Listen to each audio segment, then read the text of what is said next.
Hello, let's read out the question first. In the network shown, the potential difference between A and B is, while it is given, capital R is equals to R1 equals to R2 equals to R3 is equals to 1 ohm, E1 3 volt, E2 2 volt and E3 1 volt.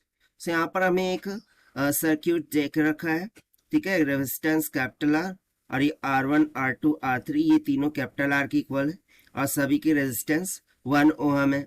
E1 हमें कितना दे रखा है 3 volt, E2 2 volt, E3 1 volt की equal. So A to B potential कितना आएगा वो हमें निकालना है। तो चलिए स्टार्ट करते हैं सोल्यूशन से। But before of its let's talk about the key concept which we are going to use here for this question. सबसे पहले कहीं ना कहीं हमें यहाँ पर जो इफेक्टिव EMF है उसकी नीड पड़ने वाली है। So that will be equals to, उसका फॉर्मूला क्या हो जाएगा, E1 by R1 plus E2 by R2 plus में E3 by R3 और ये जितना होता है ना उतना ऐड करते जाते हैं एंड डिवाइड कर देंगे 1 by R1 plus 1 by R2 plus में 1 by R3 से, ठीक है। ये जितना भी होगा उतना। अभी यहाँ पर बेसिकली हमें 3 पैरेलल ब्रांचेस दे रखी है EMF and their internal resistance की।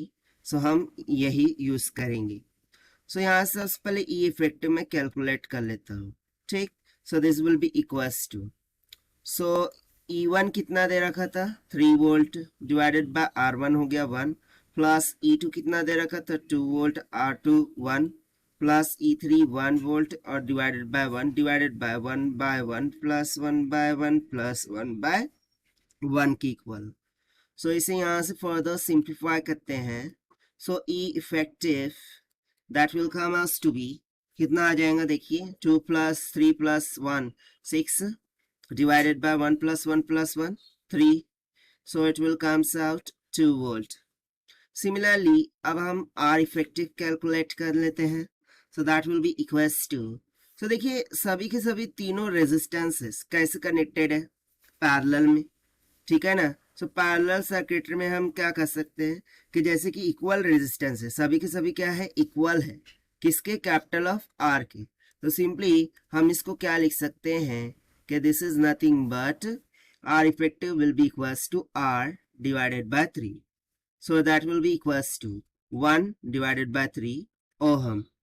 सो अब हमारा सर्किट रेडियस कैसे निकल के आ जाएंगे, कैपिटल आर, ये स्मॉल आर और ये हमारा पोटेंशियल वाला battery.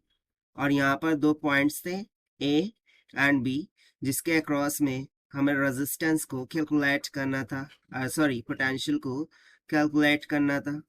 Now if you see that, so जैसा कि इसमें हमें करंट का कोई मान गिवन नहीं है, सो यदि मैं करंट जो फ्लो हो रहा है इसमें से 0 बोल दूं, सो उस टाइम पर ये जो 2 वोल्ट का पोटेंशियल है यही ए बी के अक्रॉस में आ जाएगा। तो simply I can say that का potential across A B will be equals to 2 volt और यही हो जाएगा हमारा आंसर जो कि हमने सॉल्व किया by using the conceptual formula of E effective से। Now let us check the option. So option B will become correct. So this is the required solution. I hope you understood well. Best of luck. Thank you.